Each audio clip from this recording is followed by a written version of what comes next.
Hey guys, thanks for checking out my video. It's time for the final update, I think, on the Frostblade's Warden. I'm still level 98. I didn't bother trying to XP push anymore past this. I think I'm pretty much done with the character at this point. I'll talk a little bit more about that later. I've made a bunch of upgrades to my gear, which I'll go over later, but I'll start the video off with the map showcase here. I'm going to run this Dunes Veritania map with Maven, so let's do that. You guys can see what the build looks like. I hit my +2 strike gloves and a bunch of other upgrades the other day. Still no heat shiver though. I could have gotten a heat shiver basically given to me by somebody else that's in my private league, but I kind of thought about it and decided that I didn't really want one. Oh yeah, my loot filter. I changed my loot filter because I'm spoiler alert. I'm going to solo self-found hardcore now.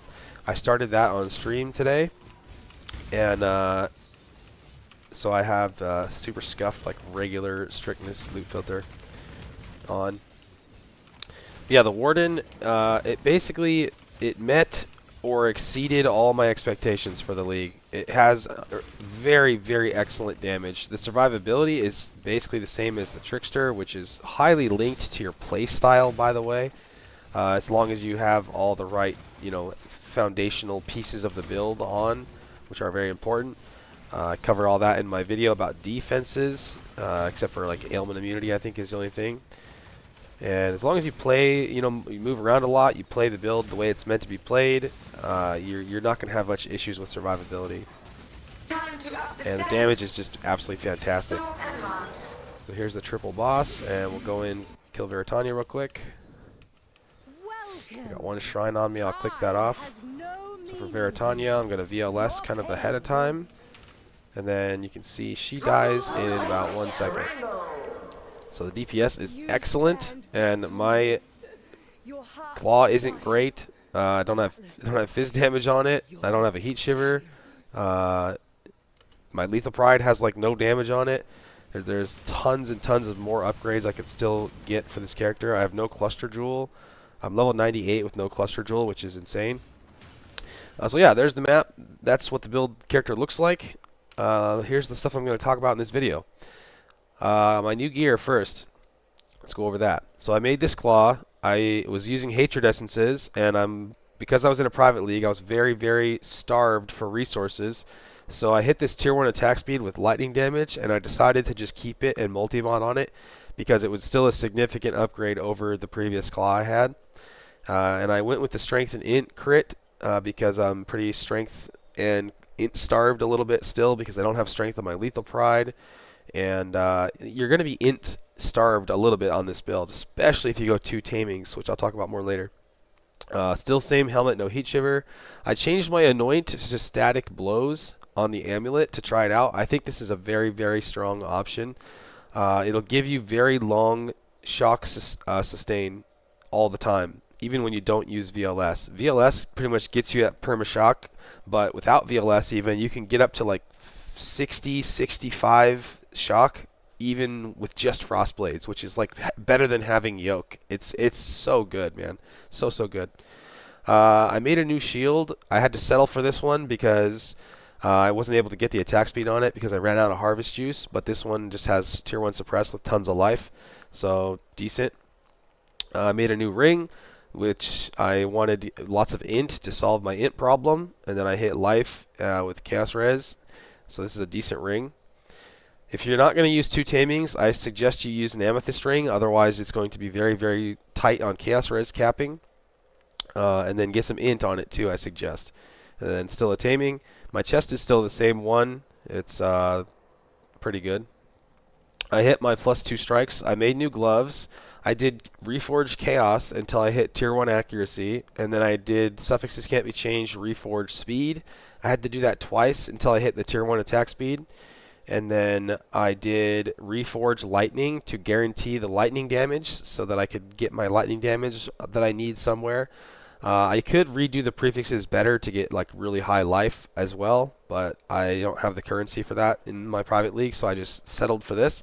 And then I hit the +2 strikes and pierce.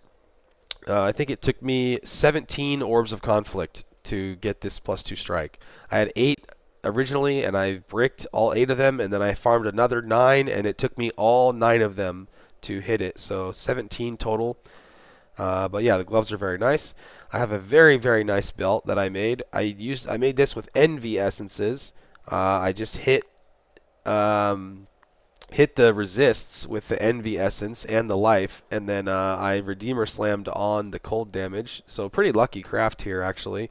But this is a very, very nice Stygian here that would probably never be replaced unless you went for a unique belt.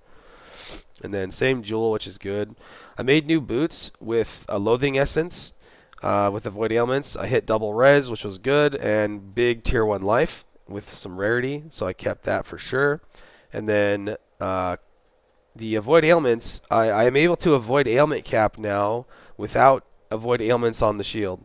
So I used to have Avoid Ailments on my shield too, but I rolled it on the Implicit here instead.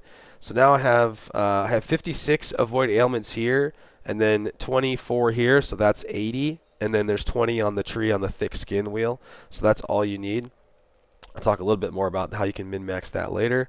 And then I upgraded my flasks a little bit. I got Curse Effect, crit evasion with flask on crit.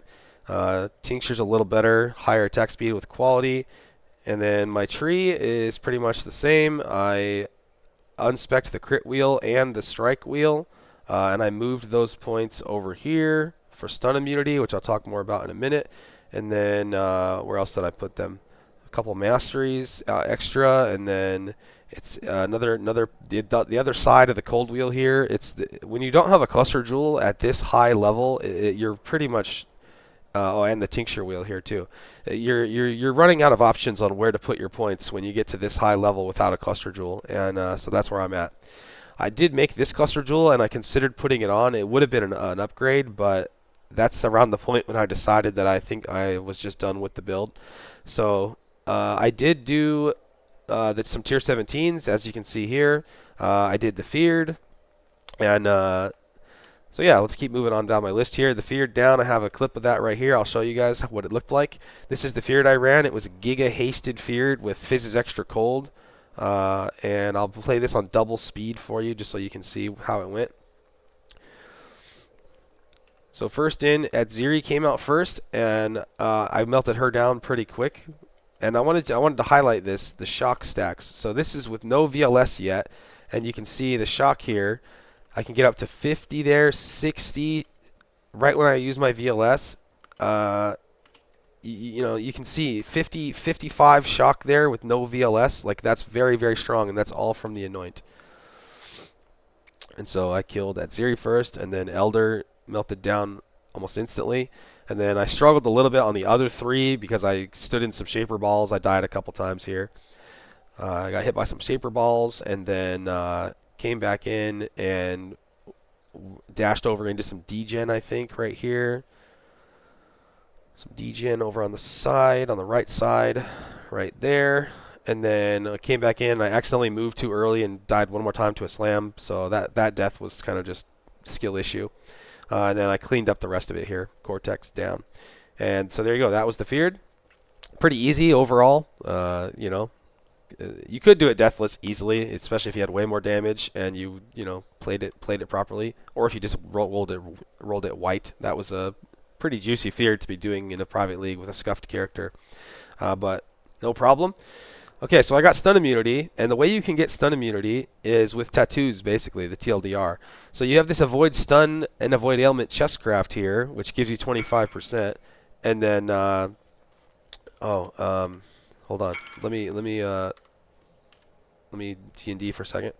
You can get avoid stun right here, which I took, which I don't recommend. I just took this because I have nowhere else to put my points. And then I got 5 stun avoid tattoos on the tree that I put over here. So this is 100% stun avoidance. So I'm stun immune. But then if you don't have those points, you can still use the tattoos, and you can just use a avoid stun flask like this one.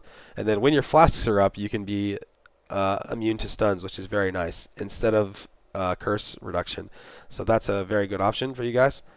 Okay, I'm talking about some progression points for you guys. When you accuracy cap, I'm seeing a lot of people that aren't doing these things. When you get accuracy on your gloves and you accuracy cap, you don't need to keep this wheel right here. So get accuracy on your gloves, and then that lets you drop this wheel. Okay, that's a very important milestone. That's 4 points back. Okay, when you get your +2 strikes on your gloves, then you can drop this wheel. That's 5 points back. So those are two very important things to do on the gloves. Gloves are very, very important. The gloves save you like 9 points if you get good gloves.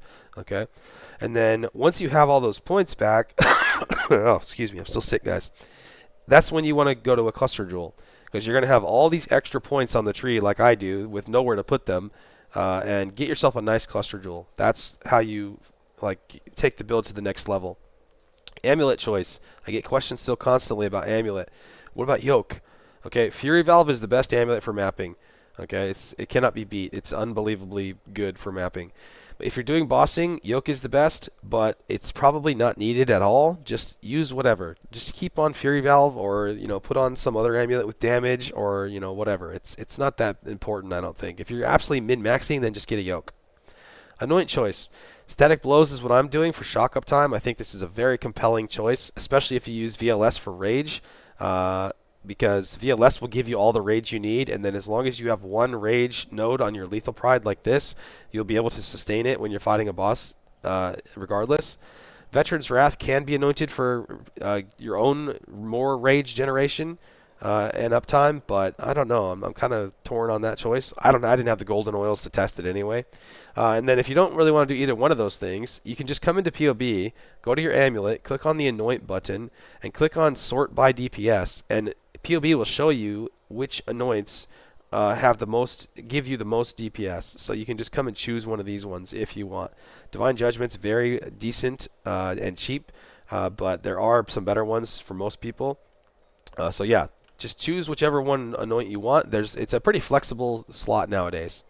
Double taming implications. I'm going to talk about this for a minute. If you use 2 tamings, the rest of your gear needs to be perfect, basically. Otherwise, you're not going to be chaos capped. You're not going to be suppress capped. Your attributes are going to be in big trouble, etc. So if you have perfect gear on the rest of your slots, then it's fine to use 2 tamings. 2 tamings are insane damage, but it's going to create a lot of friction on the rest of your gear, so keep that in mind. You better have perfect gear if you're going to use 2 tamings. Okay, guys? Unique belt is sort of the same thing. Belt gives you a lot of flexibility for res capping, and it's lots of extra life.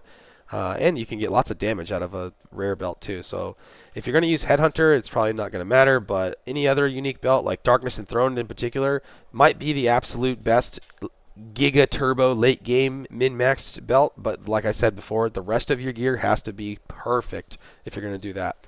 Okay? Min-maxing Ailment Avoidance. So if you want and you have Ancestral Vision, the best min-max way to get Ailment Avoidance is with Ancestral Vision and then with a perfect Avoid Ailment implicit. If you Orb of Conflict avoid ailments up to perfect, it can get to 30%. And you get 30% from the implicit, and then you get 20% from thick skin. And then the rest of it comes from Ancestral Vision, and that's it. That's all you need to avoid ailment cap is a perfect boot implicit, and that's it. That's what you're going to need to do if you want to use 2 tamings and a unique belt. That's what you're going to have to do, because your suffixes are going to be so tight, you're not going to be able to afford to get avoid ailments anywhere else. Okay? So yeah. And then other endgame Giga Min-Max stuff. Probably, I haven't done a lot of POBing for turbo late game investment setups because I just don't usually take the build that far. It's possible that Parandus Pact cold damage up here is the best. It's possible that double large cluster jewel might be the best. Large cluster jewel with 2 mediums could also be very strong. I haven't really taken the build to that point because I just usually don't invest that much in my builds, especially since I stopped playing Trade League. But if you're interested in seeing like turbo giga min-max late game setups, follow the Discord and check out Spraz, another guy in the community. He does a lot of that stuff, and you might find some inspiration there. So yeah, that's that, I think, for the build. I think I'm done with it for now, though. I kind of thought about it and decided that there's not really much else I really am motivated to do on it because the build's just too good. It's too good, guys. I wanted to move on. I wanted a challenge, so I decided to re-roll Hardcore Solo Self-Found. So I started doing that. I got to level 63 on the Block Bleed Glad, so that's what I'm going to be playing now for a while, and I'll see where that takes me. So I'm having fun with that. The league mechanic, one last thing I'll talk about. I think the league mechanic is starting to wear on me a bit, guys. The ship management and the map management, it's so much loot. It's so much loot, but it's also so annoying to go manage it all and collect it all and send everything out and put the maps in, loot the maps, put more maps in, loot the ships, put more. It's getting to be a lot already. So I don't know. I have mixed feelings about the league mechanic, but I am having a lot of fun in the game still. So that's what I'm going to be doing for a while. So come by the stream. Say hi, twitch.tv/dishpoe. And I think that's it for this one. Hope you guys enjoyed the build. Thanks for playing it. Thanks for all the support and the feedback. Oh, I'm still dying IRL. And thanks for watching, guys. I'll see you next time.